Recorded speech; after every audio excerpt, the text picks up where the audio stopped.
Hola, buenas tardes a todos. Muchas gracias a los que nos siguen sintonizando el día de hoy y bienvenidos a los que se están conectando. Pues en este momento vamos a disfrutar de un panel con unos expertos de una gran calidad. Nos vienen a acompañar los maestros Rubén García Sánchez, el maestro Gerardo Varela y el maestro Gladstone Oliva. Ellos nos van a presentar el día de hoy una conferencia que se denomina Potencializando la educación en la era de las IAs generativas. En esta conferencia vamos a poder explorar un tanto el impacto transformador de las inteligencias artificiales generativas en el aprendizaje y la enseñanza, abordando cómo estas tecnologías son capaces de crear contenido original e interactivo. Ellos ahorita nos van a platicar a fondo de este que es su tema expertise. El maestro Rubén García Sánchez es académico e investigador con una trayectoria orientada a la transformación y el mejoramiento de la educación superior en México. Él se tituló en Economía en 1995 y como maestro en Planeación de la Educación Superior en 2002, ambos grados por la Universidad de Guadalajara. Actualmente cursa un doctorado en Teoría Crítica del Instituto 17. En su trayectoria profesional ha sido coordinador general de Planeación y Desarrollo Institucional de la Universidad de Guadalajara, director académico del Sistema de Universidad Virtual, pasando por roles como secretario técnico de la Rectoría General y coordinador de desarrollo académico.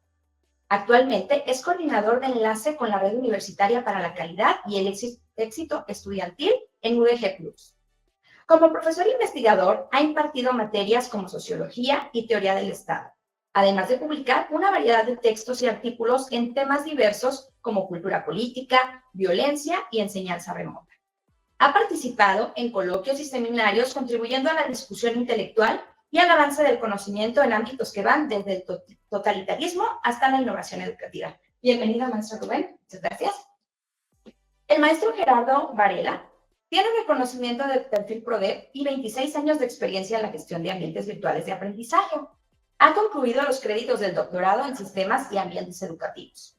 Tiene la maestría en tecnologías de la información y licenciatura en informática. Ha publicado en diversas revistas editoriales, ha participado como jefe de tecnología instruccional, jefe de la unidad de cómputo y telecomunicaciones para el aprendizaje en el CUBAYES y CUCS, respectivamente. Dentro del sistema de universidad virtual se ha desempeñado como profesor e investigador, principalmente en la línea de tecnologías. Actualmente, coordina la licenciatura en desarrollo de sistemas web del SUR y participa en el proyecto Sistemas Inteligentes de Personalización y Flexibilización para mejorar la calidad de la educación superior virtual en América Latina, YACHAI. Forma parte del CA 59, Diseño y Desarrollo de Sistemas de Información para la Educación. Muchas gracias, maestro Gerardo, por su presencia.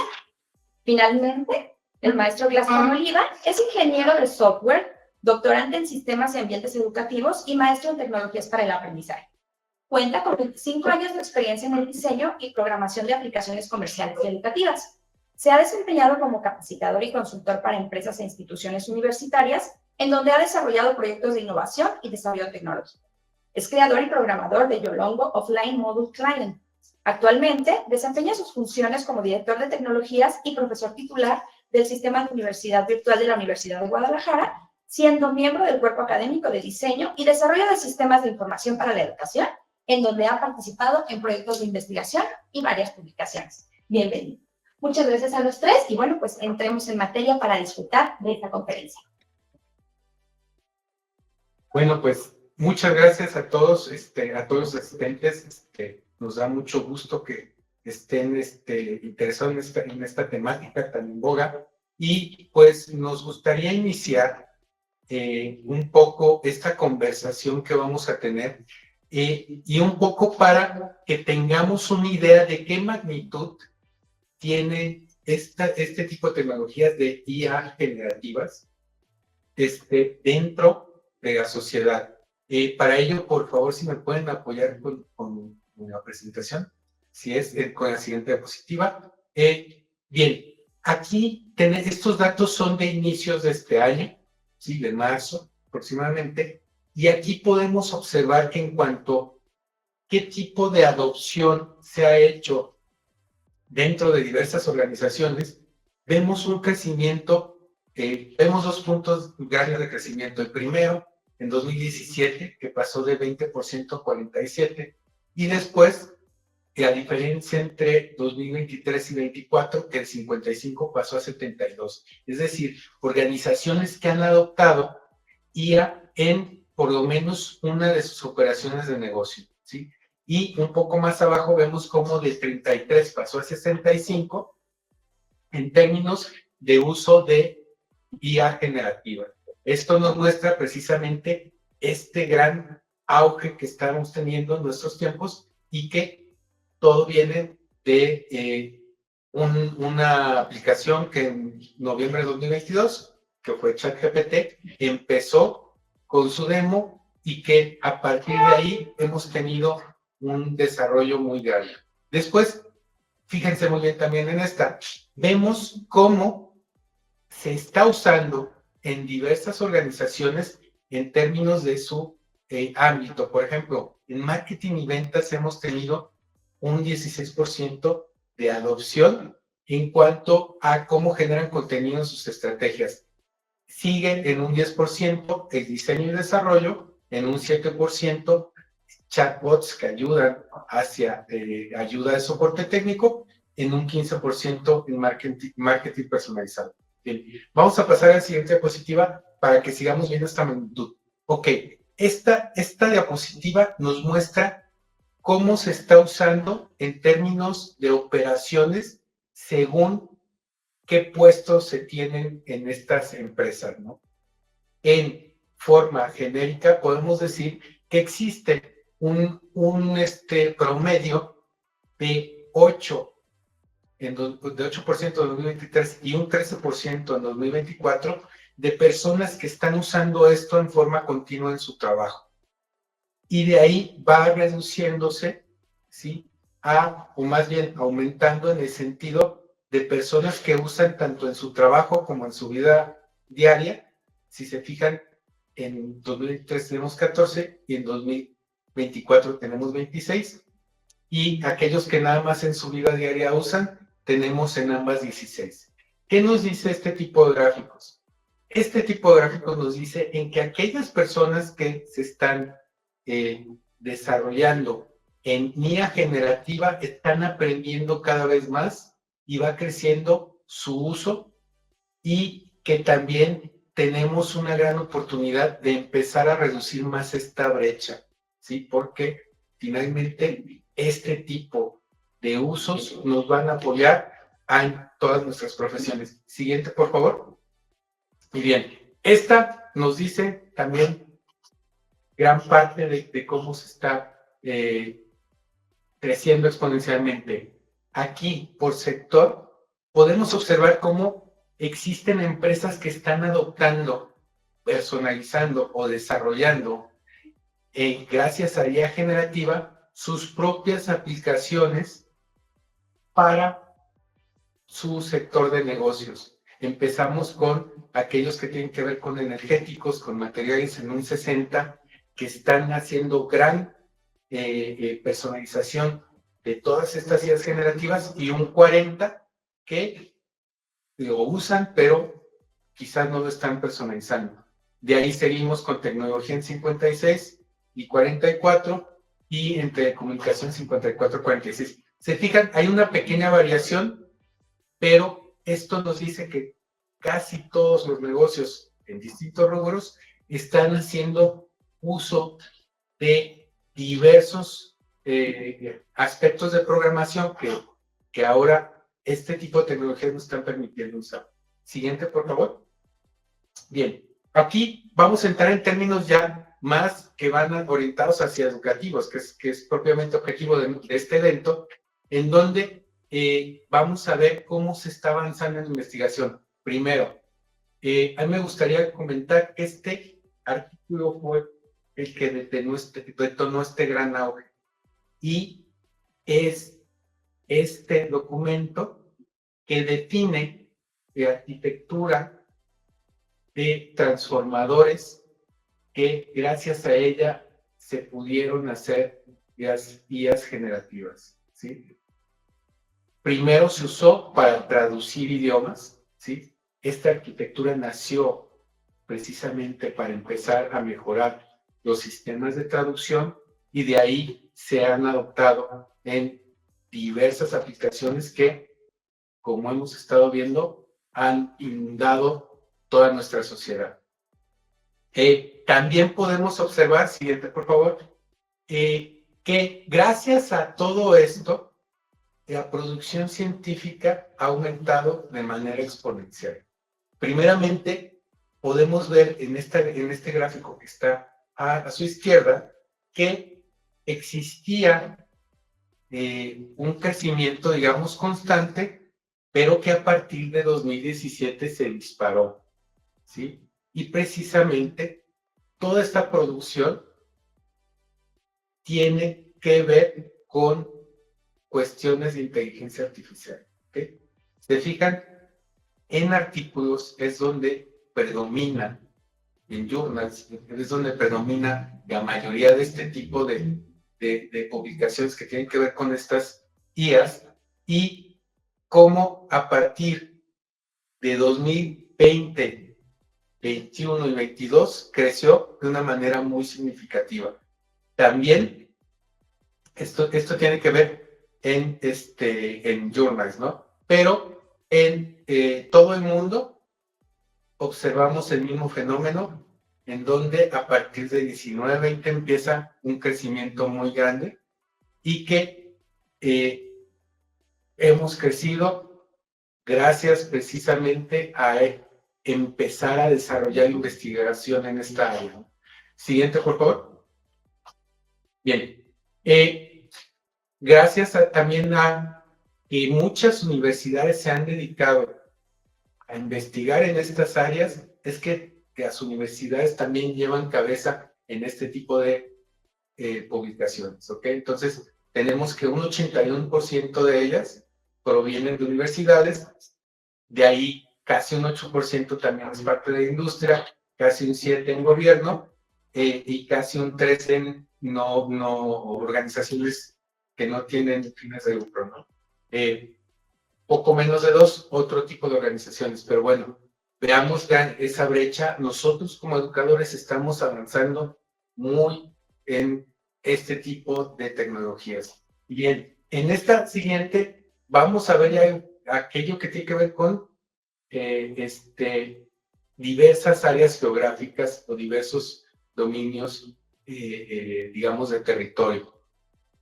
En educación, precisamente, si podemos observar, la primera barra tiene que ver con aquellas universidades que están en Estados Unidos, ¿sí?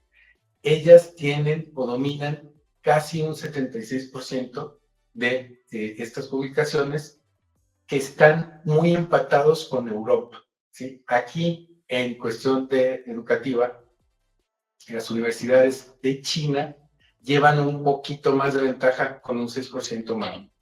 Y de ahí vemos cómo la industria también está participando en estas regiones. Un 14% de Estados Unidos de industria participa en toda esta investigación, casi un 10% de Europa y casi 7.5% de China, ¿no? El gobierno, si se fijan, en China tiene una pequeña ventaja, 10%, a diferencia de los otros sectores, y las organizaciones que no tienen fines de lucro también tienen su participación aproximadamente en un 5%. Siguiente, por favor. Bien, aquí ya podemos ver cómo toda esta lluvia de desarrollos se manifiestan en esta gráfica. Aquí ya vemos una diferencia entre investigación y precisamente los desarrollos que están impactando en nuestro mundo. En un 51, perdón, en industria existen 51 tipos de modelos distintos que están usando aprendizaje automático, ¿sí? Después de ahí, la colaboración entre universidades y academia tiene 21, la academia tiene 15, 12 gobierno, y observen cómo precisamente aquí la industria es quien va tomando ventaja sobre el número de desarrollos de aprendizaje automático que se han estado llevando a cabo. Siguiente, por favor. Bien, Ya aquí, precisamente, esto también son datos de este año de marzo, precisamente son aquellos que están desarrollando precisamente estos modelos en función de su sector de uso, muy parecida a la que habíamos mostrado anteriormente, en donde existe una proporción quizás 60-40 de aquellos que o modifican o adoptan. Bien, siguiente por favor. Y antes de pasar con el maestro Gastón, me gustaría mencionar precisamente y caer en cómo tanto ha crecido, tanto ha impactado nuestra sociedad en todo rubro, en todo ámbito de desempeño de nuestro quehacer humano, que este año los premios Nobel, tanto de física como de química, fueron dados a personas que han aportado significativamente en aprendizaje automático en caso de física, que vemos como Geoffrey Hinton y John Hopkins impactaron en el aprendizaje de automático, que tienen ya más de 20 años dedicándose a esto, y también en su caso David Baker, Demis Hassabis y John Jumper, quienes usaron IAs para predecir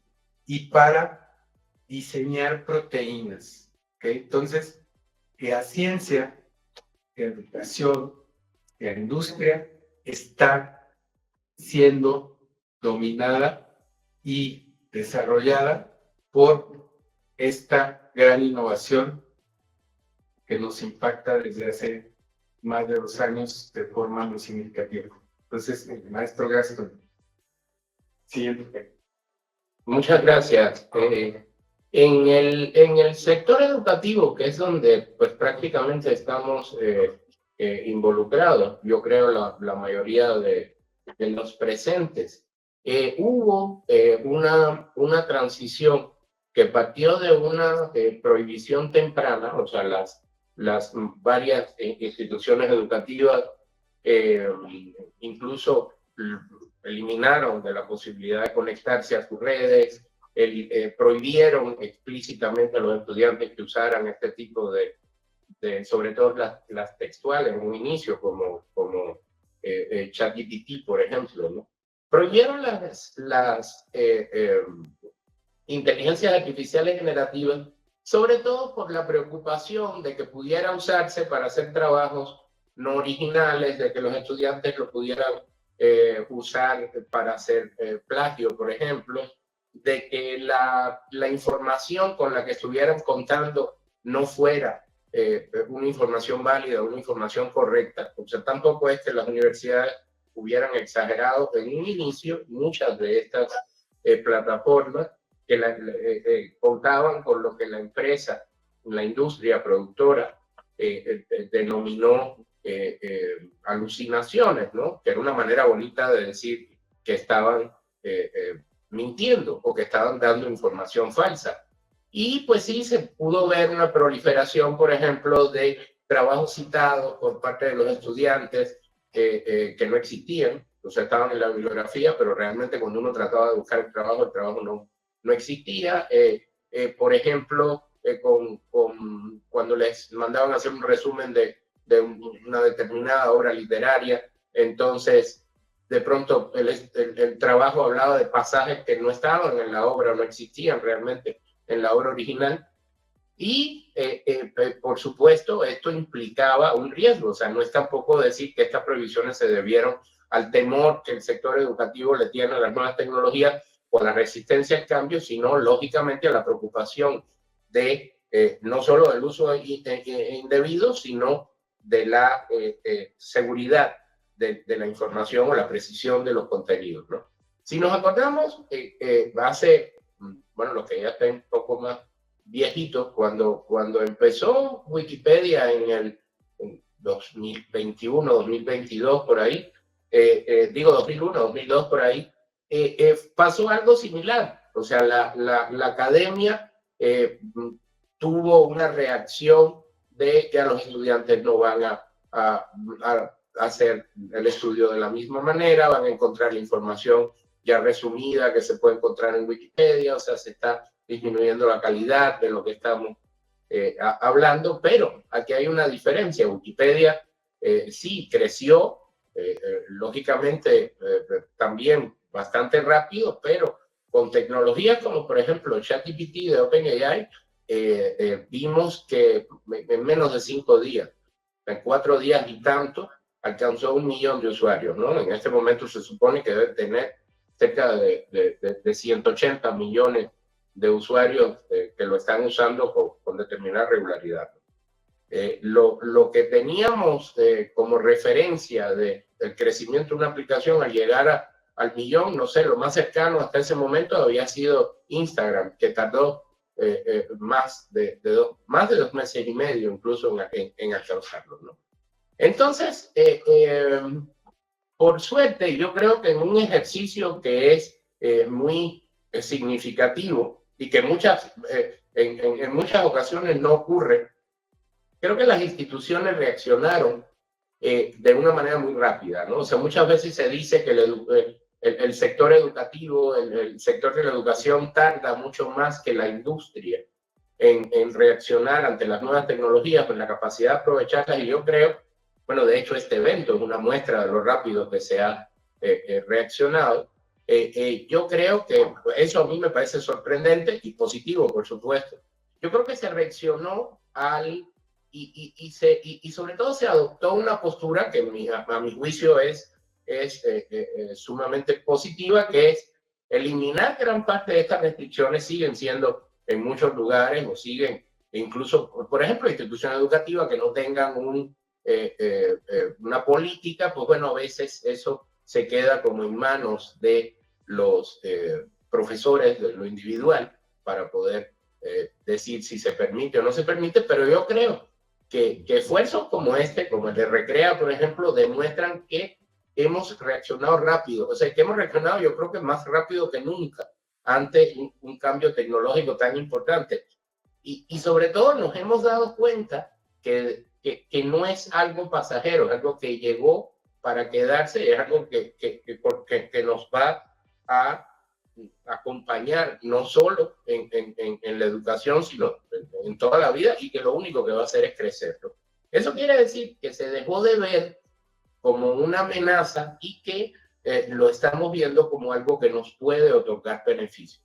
Ahora, lógicamente estos beneficios pues pasan por una serie de retos, una serie incluso de riesgos, y por supuesto con una serie de presiones de cómo nos tenemos que ir capacitando, de cuáles son los usos adecuados, de cómo podemos aprovecharlo para llevar la enseñanza y el aprendizaje a nuevos términos, de cómo podemos usarlo para mejorar el compromiso en estudiantes, incluso el compromiso como profesores, crear nuevos sentidos de productividad en todos los espectros de niveles educativos. Es claro que, aunque por supuesto existían los buscadores, aunque por supuesto teníamos herramientas de este tipo que nos podían ayudar a recopilar información, está claro que una de las ventajas, sobre todo en el sector educativo, es la capacidad de tener un acceso instantáneo a enormes cantidades de información de alguna manera resumidas o concentradas en un solo lugar, ¿no? Quiere decir, si podemos buscar en Google sobre ciertos elementos que nos interesen, sí nos va a dar información, por ejemplo, o en Bing o en cualquier otro buscador, pero una de las cosas que nos permite acceder a esta vasta cantidad de datos y tenerlos en un solo lugar son las inteligencias artificiales generativas. En la práctica docente, por ejemplo, es sumamente útil porque podemos, sobre todo, mejorar en el aspecto de la creación de las clases, en el aspecto de la de los temarios, en el aspecto de la generación de exámenes, en el aspecto de la creación de recursos de aprendizaje. O sea, yo sé que aun cuando muchos de los profesores se identificarán con lo que estoy comentando, quiere decirnos, muchas veces queremos que sea más atractivo, que tenga, que enganche al estudiante, que cómo llamamos su atención, sobre todo en épocas donde las redes sociales tienden a competir por la atención, ¿no? O sea, casi a captar totalmente la atención de un estudiante, pero producir estos recursos que en la clase sean atractivos, que en la clase logren captar no solo la atención del estudiante, yo creo que más que eso es ese deseo, ¿no? La creación de un deseo por aprender o no ver el contenido como aburrido, lo demás es algo que lógicamente cuesta caro. Este tipo de herramientas nos pueden ayudar, ¿no? También en los aspectos como personalización del aprendizaje, o sea, personas con determinada discapacidad, personas, estudiantes que tengan estilos de aprendizaje diferentes. En el aprendizaje de idiomas, por ejemplo, o sea, muchas veces no nos sentimos cómodos cuando estamos aprendiendo algún idioma de hablarlo en público, hablarlo en una clase, porque hablamos feo, suena feo, y este tipo de herramientas nos pueden ayudar a estar incluso practicando la manera en la que hablamos o la que escribimos, por supuesto en nuestro idioma y también sobre todo, digo, en los aprendizajes de lengua en un lenguaje extranjero. Al estudiante también, o sea, el estudiante, lógicamente, pues podemos pensar siempre, el estudiante lo va a usar para hacer la tarea, ¿no?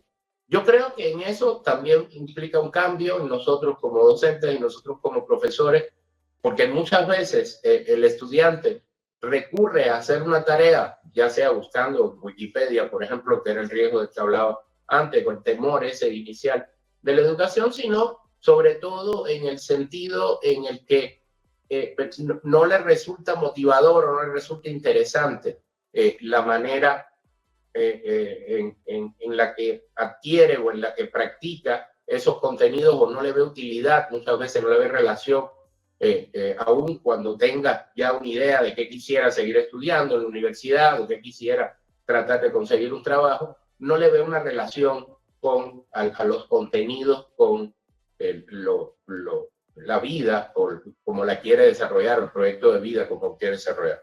Entonces, yo creo que el estudiante puede, o lo que debemos motivar a que estas herramientas sirvan también, es para desarrollar esa curiosidad, desarrollar ese interés, o sea, tal vez utilizarlo para que le explique un tema extra, algo que el profesor puso en clase, o para revisar su redacción, por ejemplo, y tratar de que un ensayo que tenga que entregar pues esté mejor redactado, incluso a que le corrija de una manera en la que no implique de que me van a quitar puntos, ¿no? En mi tarea final, sino corrige mi ortografía, explícame por qué esto no está bien redactado. O sea, no es solo usarlo como algo que me va a resolver el problema, sino que haya un aprendizaje involucrado en esa resolución del problema, donde me diga, mira, esto te lo mejoré por tal razón, esto te lo mejoré por tal razón, y esa suerte de tutoría, ¿no? Personalizada, pues puede ser de mucha utilidad, ¿no?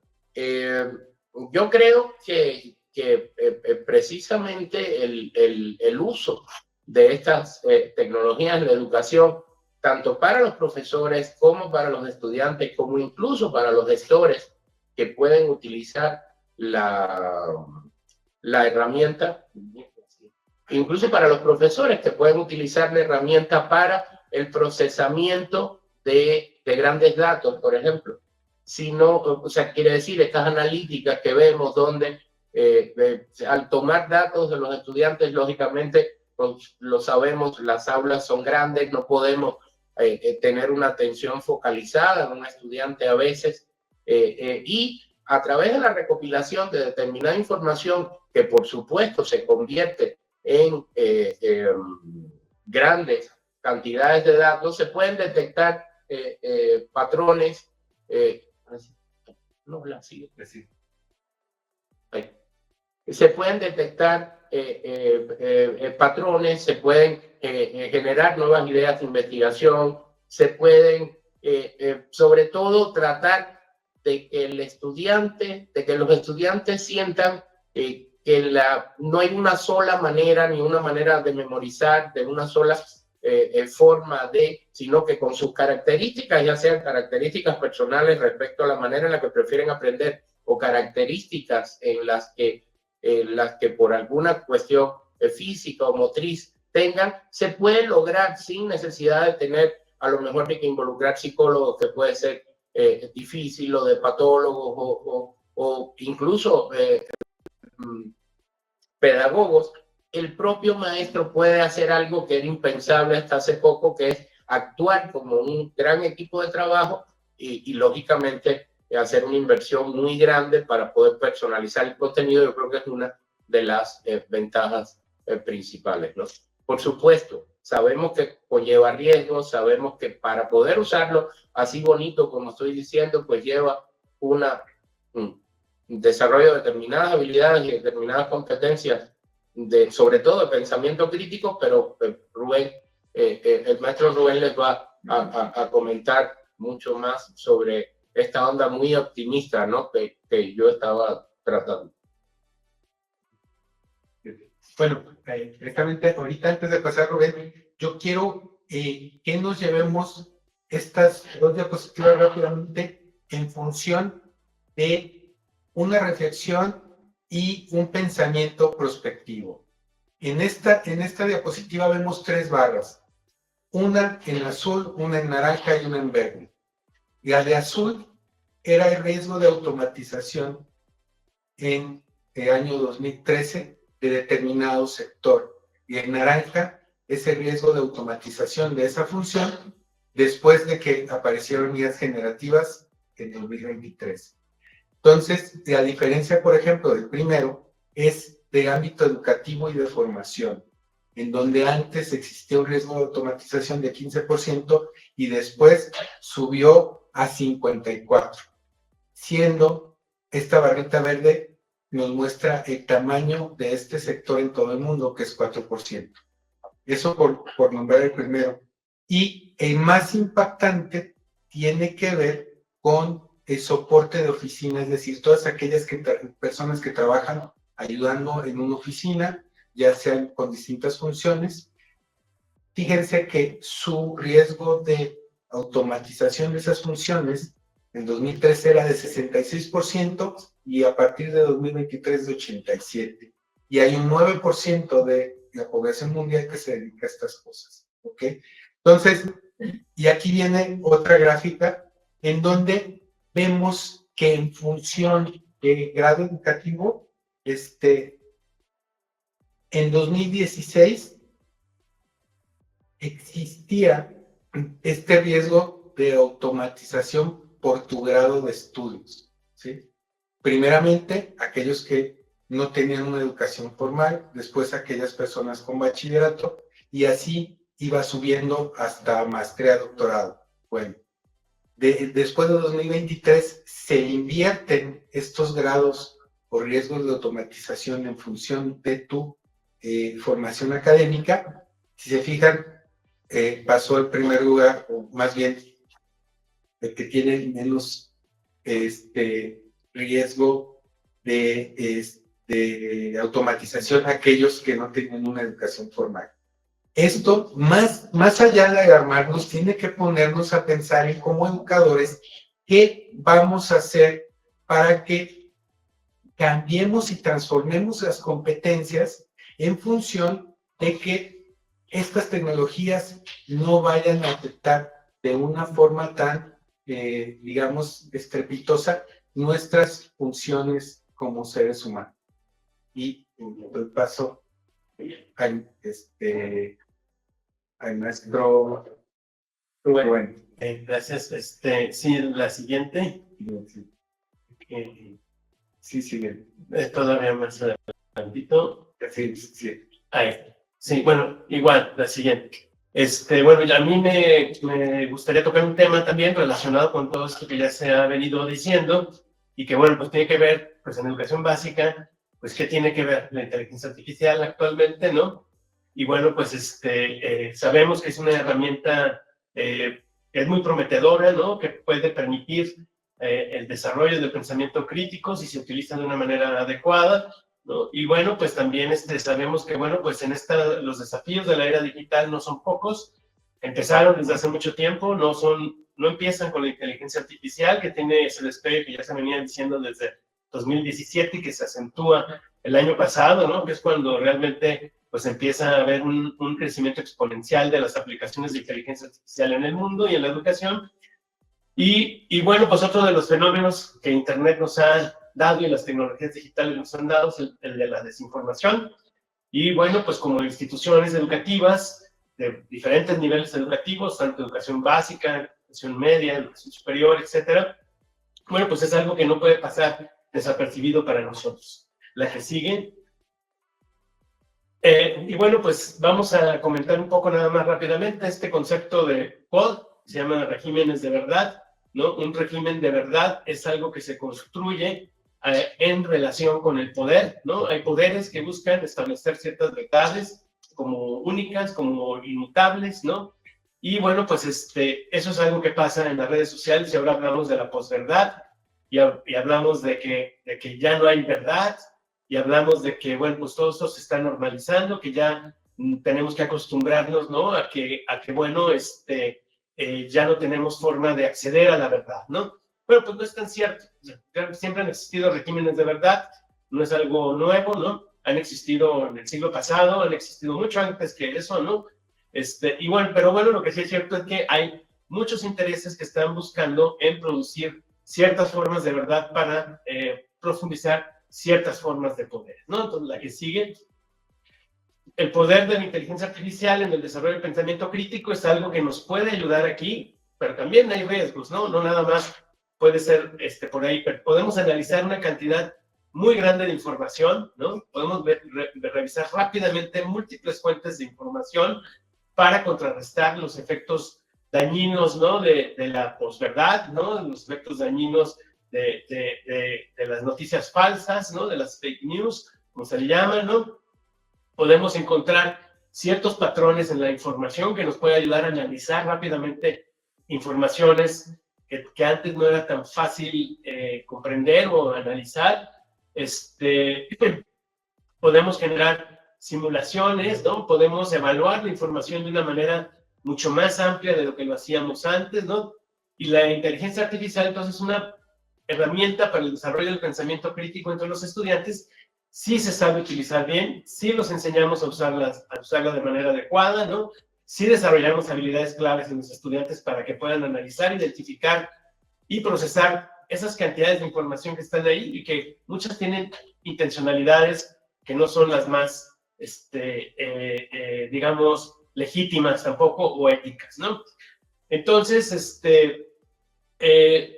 por ejemplo, se le ha puesto a personas que creen en teorías de la conspiración a interactuar sobre sus teorías de la conspiración, ¿no? Sean antivacunas o terraplanistas, lo que ustedes quieran, ¿no? QAnon, todo eso, se les pone a interactuar con una inteligencia artificial y a poner a prueba, ¿no? Sus creencias, ¿no? Y bueno, pues muchas personas sí empiezan a cuestionarse, ¿no? ¿Cómo es posible que estuviese tan cerrada en esta postura, ¿no? La que sigue. Hay desafíos éticos en la aplicación de la inteligencia artificial en la educación. Primero, pues la privacidad, ¿no? Si los estudiantes empiezan a interactuar, bueno, pues ¿quién posee esos datos? ¿Quién va a usar esos datos, no? La equidad en el acceso. Tenemos que darles acceso a todos. No todos pueden tener acceso a Internet para empezar. Y bueno, pues ahora además hay que darles acceso a la inteligencia artificial y además hay que enseñarles competencias para que la puedan utilizar adecuada, de manera ética y productiva, ¿no? La transparencia algorítmica también es otro tema importante aquí, ¿no? Tenemos que conocer los algoritmos, saber qué está pasando. Es difícil manipular los algoritmos, hay que decirlo también, porque estamos hablando de modelos de información, large language models gigantescos, ¿no? De información muy grande, que luego se conectan con un transformer, como ya lo mencionaba Gerardo, y luego a una red neuronal, y bueno, pues todo eso pues es difícil de manipular, porque tendríamos que manipular la realidad prácticamente, ¿no? Pero sí hay quien puede establecer algunos usos no legítimos de esto, ¿no? Por ejemplo, Elon Musk dice que su red social X y su inteligencia artificial Grok están hechas para definir qué es lo verdadero. Eso sí son lo que es preocupante, ¿no? Eso es de lo que sí nos tenemos que preocupar. Quien quiera construir nuevos regímenes de verdad a partir de estas tecnologías, la que siguen. Y bueno, pues en la era digital, pues hay que saber identificar, ¿no? Las noticias falsas, las teorías de la conspiración, hay que saber analizar, hay que saber verificar las fuentes, hay que concientizar en los usos adecuados y los usos legítimos de la inteligencia artificial, ¿no? Hay que promover el pensamiento crítico, ¿no? Ya como lo decía Glass también, si yo le pongo a un alumno una tarea, es un escrito y luego dile que la inteligencia artificial te haga algunas sugerencias y que te diga qué cambios te está sugiriendo, ya eso te ayuda a aprender un poco más, ¿no? Sobre cómo estructurar algún texto y puedes aprovecharlo, ¿no? ¿Siguen? Y bueno, pues en la era digital, pues sí, los grandes magnates tecnológicos continúan buscando, ¿no? Tener el dominio, ¿no? De estas tecnologías. Hay muchas plataformas digitales ya. Tenemos Gemini, tenemos ChatGPT, tenemos Llama, tenemos Claude, tenemos varias, ¿no? A las que podemos utilizar, ¿no? Para los profesores, bueno, pues es importante también saber cómo están estructuradas y cómo pueden ayudar a los alumnos a que puedan usarlas adecuadamente. La que sigue. Bueno, pues ya también se dijo algo al respecto, ¿no? Se puede personalizar el aprendizaje, el rol del docente se convierte en alguien que ya no hace exámenes, porque si los exámenes los puede contestar la inteligencia artificial, pues mejor vamos poniendo a los estudiantes a trabajar cosas, a que produzcan algo dentro del aula, que construyan con estas herramientas y a que interactúen entre ellos, ¿no? Para producir conocimientos y para tener nuevas formas de trabajo dentro del aula, ¿no?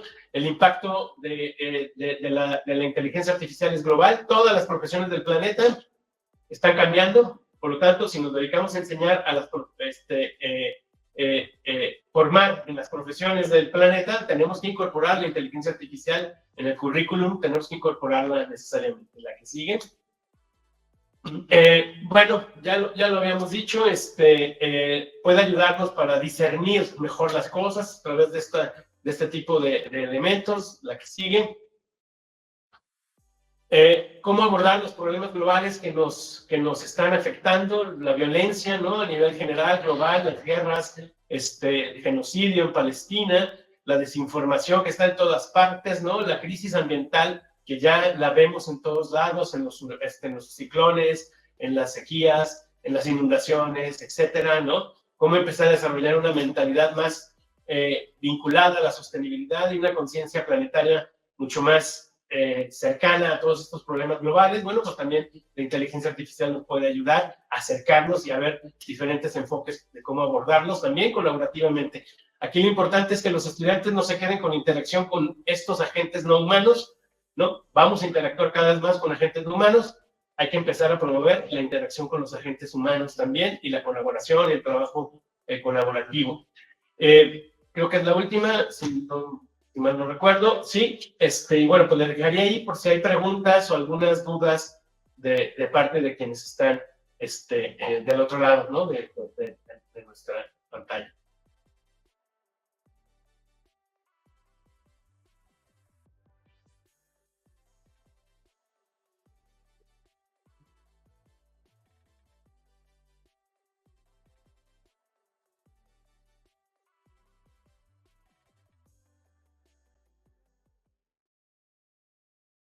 Al parecer no tenemos ahorita dudas de nuestra audiencia, esperemos que ahorita están por llegar, pero sí tenemos algunos comentarios. En este caso, cuando nos dicen, por ejemplo, del Carmen Mondragón Mercado Rocío, que tiene realmente muchos usos y en el aula será de gran ayuda, pero el aprendizaje entre iguales es muy efectivo. ¿Cómo podemos potencializarlo? Felicidades a los profesores, las felicitaciones y agradecimientos. También nos comentan por aquí que nos falta mucho como sociedad, nos dedicamos a la educación y que esto es muy interesante. También les gustaría conocer más acerca del tema. También tenemos aquí un comentario que no es precisamente una pregunta, pero a lo mejor ustedes nos podrían apoyar extendiendo un poquito más. Nos menciona aquí que cómo nosotros podríamos abrir más allá de que los alumnos piensen que la inteligencia artificial solamente se aplica en videojuegos. Entonces, bueno, aquí no sé si ustedes tengan algún comentario para nuestro público. Pues es cierto que uno de los primeros contactos, incluso que tuvimos con las inteligencias artificiales, ya como nos las imaginamos, como las tenemos en estos tiempos, es cierto que una de las primeras aplicaciones fueron tanto en la mecánica del juego, o sea, cómo reaccionaba el ambiente, cómo reaccionaba, incluso cómo cambiaba el posible con finales alternativos, ¿no? Un juego de video y sobre todo en lo que se llaman non-playable characters, o sea, esos personajes que vemos en los entornos de videojuegos que a lo mejor están cruzando una calle, que a lo mejor están manejando un carro junto con nosotros y que están controlados por inteligencia artificial desde hace mucho tiempo, incluso antes de que aparecieran estas inteligencias artificiales generativas. Pero hay una gran diferencia, sobre todo con lo que planteaba Gerardo al principio. La inteligencia artificial, recuerden que es algo de los 40, o sea, es de finales de los años 40 cuando empiezan a surgir estos conceptos de inteligencia artificial. Aquí la diferencia grande es en este cambio que viene en los 2000 y que explota en finales del 22, noviembre del 22 y sobre todo el 2023, es la capacidad de crear. O sea, aquellas inteligencias artificiales que veíamos en los juegos de video, pues sí, podían reaccionar, pero no creaban contenido. O sea, ahora estamos frente a inteligencias artificiales y de ahí el generativo, ¿no? ¿Por qué? Porque precisamente crean texto, pueden crear videos, pueden crear imágenes, nos pueden ayudar con presentaciones y lo demás. Entonces, yo creo que el escenario cambia mucho, ¿no? O sea, pasa de ser totalmente una herramienta que nos podía servir para tener elementos que reaccionaban a empezarla a usar para fomentar la innovación, fomentar la creatividad, para sobre todo optimizar los tiempos, ¿no? en el que podemos crear. O sea, no solo como creadora la inteligencia artificial, yo creo que es muy importante lo que decía Rubén, ¿no? A veces estamos como diciendo, estamos frente a, por ejemplo, una red social, ya podemos estar en contacto con gente que tiene los intereses nuestros, que está en, qué sé yo, en Europa, en África, en Oceanía, ya tenemos contacto con familiares, con amistades que están fuera o gente que piensa como nosotros en un grupo de discusión, pero estamos perdiendo el contacto cercano. O sea, estamos dejando de, no hablo en la casa porque tengo problemas con la pareja o tengo problemas con los niños o o el vecino no me cae bien porque piensa diferente a mí. Y entonces, todas eso que es la construcción de la sociedad y la construcción de la comunidad donde estamos se va perdiendo porque estamos priorizando esa retroalimentación positiva que recibimos al estar en contacto con alguien que piensa como nosotros o que coincide con nosotros o que nos dice cosas, ¿no? Entonces, que queremos escuchar. Y entonces ahí está, yo creo que el balance precisamente es en la pérdida de ese diálogo que como sociedad incluso con daños a la democracia como forma de gobierno, ¿no? No somos capaces de ponernos de acuerdo, no somos capaces de discutir una cuestión porque ya estamos en desacuerdo y no vamos a cambiar. Y yo creo que en ese sentido la idea o la transición hacia nuevas ideas, la transición hacia nuevas formas de comunicarnos, pero de comunicarnos no solo digitalmente, de comunicarnos como sociedad y con nosotros, con los que estamos acá en este lugar. Yo creo que esa capacidad creativa, que digo, no es solo generativa porque la inteligencia artificial puede crear un texto, es cómo la podemos usar nosotros para ser nosotros como seres humanos los creadores, no un algoritmo, que finalmente el algoritmo está haciendo un resumen de los conocimientos que tiene, que es generado por nosotros.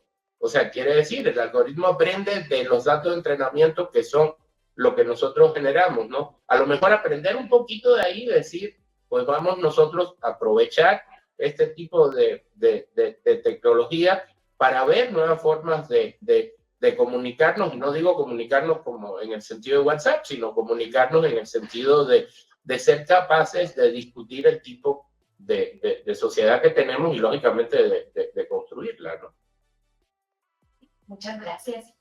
Pues bueno, como les decía, más que más preguntas, tenemos muchos comentarios y también agradeciendo que este tema, lo que ustedes nos presentan el día de hoy, pues abre también mucho la curiosidad de los docentes. Ahí ya vimos que, bueno, queremos prepararnos, vamos a buscar, vamos a gestionar. Entonces, pues para nosotros ha sido un placer escucharlos.